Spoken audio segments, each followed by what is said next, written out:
बहुत स्वागत है दोस्तों आपका आज के यानी 7 मार्च 2022 के मार्केट एनालिसिस के वीडियो में। चलिए दोस्तों स्टार्ट करते हैं आज का डेटा एनालिसिस और देखते हैं आज foreign institutions, retailers, domestic institutions और प्रोज ने क्या पोजीशन ली है और कल बाजार को किधर ले जा सकते हैं लोग। तो रिटेलर्स आज फिर से गए हैं बुलिश, डीआईएस गए हैं मिक्स, एफआईज फिर से गए हैं बियरिश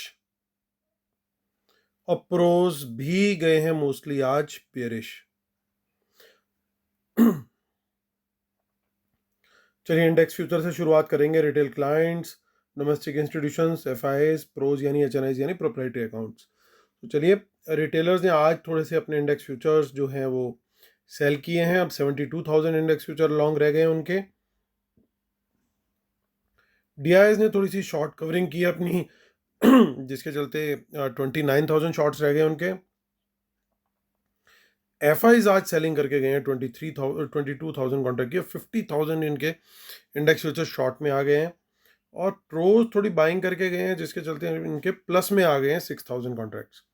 इंडेक्स कॉल के डेटा पे आते हैं तो देखिए ऑलमोस्ट 1,50,000 का कॉन्ट्रैक्ट का बाय किया है रिटेलर्स ने आज। तो 1,70,000 कॉल्स इनकी नेट नेट बेसिस पे लॉन्ग है और एफआईज का कोई मेजर चेंज आया नहीं है, उनके 1,14,000 कॉल लॉन्ग है। प्रोज और कॉल बेच गए हैं, एग्जिस्टिंग ऑलरेडी 1,39,000 थी तो अब 2,85,000 कॉल बेच के बैठे हुए हैं वो। इंडेक्स पुट का डेटा देखते हैं तो इंडेक्स पुट में रिटेलर्स ने फिर से सेलिंग करी है। तो 3,30,000 उनकी कॉल पुट राइटिंग हो चुकी है, कल 316 थी फ्राइडे तक। और डीआईएस ने बाइंग करी है पुट्स की तो उनकी 41,000 पुट लॉन्ग हो गई है और एफआईआईज ने भी पुट बाय की है तो वो 33,000 बाय करके गए पुट्स, तो उनके पास पुट हो गई है 2,63,000।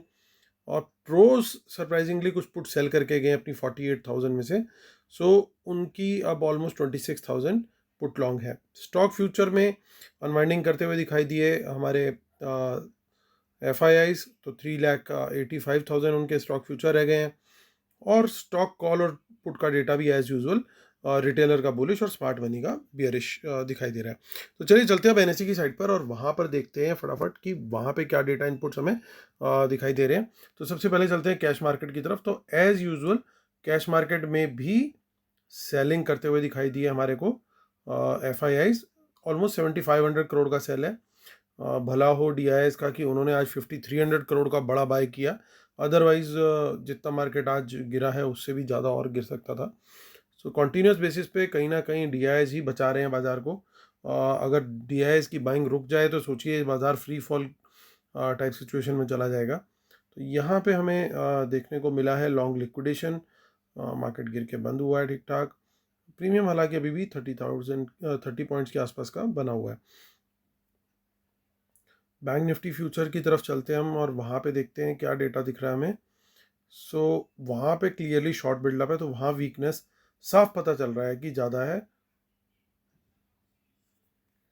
और आते हैं हम ऑप्शन चेन की तरफ, तो यहाँ पे काफ़ी इन द मनी कॉल्स आज देखने को मिल रही हैं और जो रेजिस्टेंस है वो क्लियरली 15,900 के ऊपर दिखाई दे रही है और एक बहुत बड़ी रेजिस्टेंस फॉर्म होती हुई दिख रही है 16,000 के लेवल पर।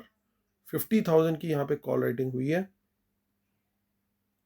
और यहाँ पे इन द मनी पुट्स जितनी भी है वो अनवाइंड होती हुई दिख रही है। इसका मतलब ये पॉसिबल है क्लियरली कि एफआईज अपना प्रॉफिट बुक करके आगे अपनी पुट्स को रोल ओवर करते जा रहे हैं।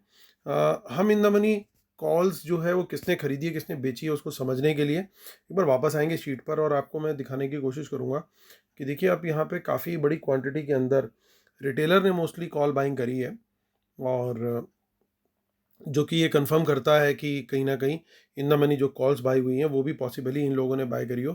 ऐसा भी पॉसिबल है कि यहाँ पे जो एडिट लॉन्ग दिख रहे हैं उसमें भी इनकी कुछ बाइंग हो सकती है, बट वो हमें कंफर्म होगी बेस्ड ऑन द ओपनिंग। अगर कल मार्केट गैप अप खुलता है तो हमें समझ जाना चाहिए कि ये इन द मनी कॉल जो है वो स्मार्ट मनी बाय करके गया था, और अगर गैप डाउन खुलती है तो बिल्कुल व्यू एकदम क्लियर हो जाएगा कि कौन बाय करके गया, यानी रिटेलर ही बाय करके गया।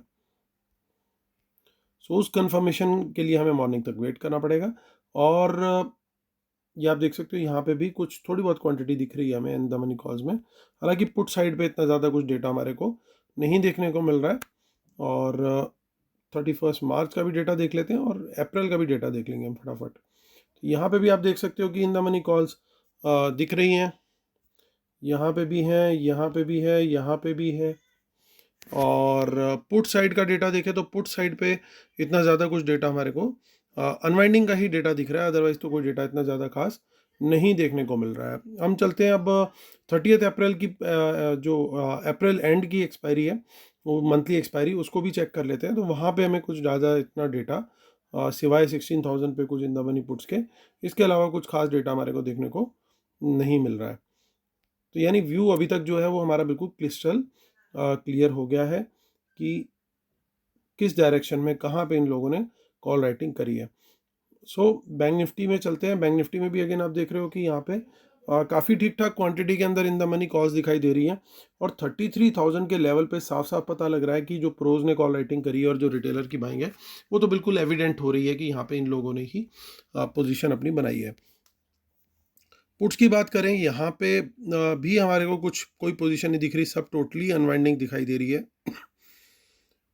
तो सपोर्ट अगर हमारे को देखना है यहाँ पे, तो सपोर्ट एक ठीक ठाक 32,500 के पास ही है, उसके पहले कोई सपोर्ट इतना ज़्यादा खास नहीं है। 33,000 पे ज़रूर है, लेकिन अब वही लेवल रेजिस्टेंस का बनता हुआ दिख रहा है। अगर प्रोज ने कॉल राइटिंग करी और बाजार इसके नीचे खुलता है तो सडनली कल के लिए यही सिचुएशन होती हुई दिख रही है। चलते हैं आगे की एक्सपायरी पर, 17 मार्च।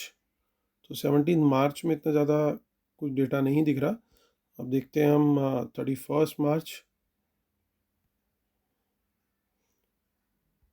माफ़ कीजिएगा, 31 मार्च चेक कर लेते हैं। तो 31 मार्च में भी थोड़ी बहुत इन द मनी कॉल दिख रही हैं जो आज क्रिएट हुई है पोजीशंस।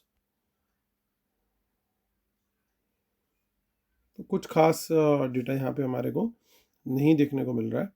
तो चलिए चलते हैं हम वापस अपनी शीट पर और करते हैं कंक्लूड। और कंक्लूड करने से पहले पढ़ लेते हैं हम फटाफट रूल्स। हमारे रूल्स हैं, इनको पढ़ लीजिएगा ज़रूर। और जो नेक्स्ट वेबिनार होगी दोस्तों, वो अब ये डेट अभी अपडेट करना पड़ेगा, अप्रैल में होगी। 10 अप्रैल संडे को I am planning to conduct the next webinar. तो जो लोग अर्ली एनरोल करेंगे उनको ऑलमोस्ट 3 मंथ्स का लाइव एनालिसिस मिलेगा। स्टार्टिंग टुडे अगर आप काउंट करोगे तो ऑलमोस्ट 3 मंथ्स का लाइव एनालिसिस हो जाएगा, रेदर मोर देन 3 मंथ्स हो जाएगा। सो आप अभी ज्वाइन कर सकते हैं, मुझे मेल कर सकते हैं amithamija1@gmail.com पर। और नीचे सोशल मीडिया डिटेल्स मेरी बाकी दे रखी है। तो चलिए दोस्तों, टाइम टू कंक्लूड। दोस्तों बड़ा क्लियर है जिस तरीके से आज ये अच्छी क्वांटिटी में शॉर्ट्स ऐड करके गए हैं और इनके इतने इंडेक्स फ्यूचर्स आ चुके हैं सेल में, ठीक है, इनके पास कुछ कॉल्स हैं, but at the same time ये पुट की क्वांटिटी लगातार बढ़ाते हुए चल रहे हैं और बाज़ार का मोमेंटम भी नेगेटिव डायरेक्शन में चल रहा है। प्लस उसको और ज़्यादा थ्रेटन करने के लिए जो प्रोज बैठे हैं हमारे, उन्होंने इतनी बड़ी क्वांटिटी में कॉल राइटिंग कर दी है और रिटेलर भी अच्छी क्वांटिटी में जो है वो बुलिश पोजीशन लेकर के बैठा हुआ है। और जिसमें सबसे ज़्यादा जो डेंजरस चीज़ है वो है रिटेलर की पुट राइटिंग। मैंने पिछले वीडियो में भी बोला था कि ये एक लेवल है, जो एक स्पॉट है जो थोड़ा सा फिल होना बाकी है, बट यहाँ पे आप देख सकते हो कि अच्छा खासा यहाँ पे भी फिल हो गया, यहाँ पे भी अच्छी इनकी बुलिश पोजीशन बन चुकी है और यहाँ पे भी धीरे धीरे ये पोजीशन अपनी ऐड करते जा रहे हैं। तो हर तरफ से चौतरफा रिटेलर जो है वो बुलिश इस समय होता हुआ दिख रहा है।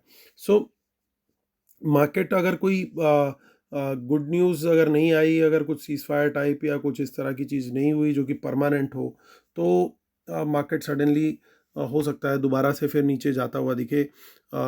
ऑब्वियसली हम लोग को वर्ल्ड मार्केट को फॉलो इस समय कर रही है हमारी मार्केट बड़ा क्लोजली, क्योंकि सारी वर्ल्ड इवेंट्स जो हैं वो चालू है, तो इम्पैक्ट उनका डायरेक्ट सबसे ज़्यादा हम पे आता है। तो अगर हमारी को प्राइस एक्शन मिलता है, वर्ल्ड मार्केट का भी सिंक उसी डायरेक्शन में रहता है, तो हम शॉर्ट साइड का ही ट्रेड दोस्तों प्लान करेंगे और उसी डायरेक्शन में हमारा ट्रेड रहेगा। तो दोस्तों ये मेरा व्यू है कल के लिए। उम्मीद करता हूँ आप लोग को व्यू पसंद आया होगा। प्लीज़ लाइक का बटन ज़रूर दबाइएगा और शेयर भी ज़रूर कीजिएगा। टेक केयर दोस्तों, कल फिर मुलाकात करते हैं। Bye bye.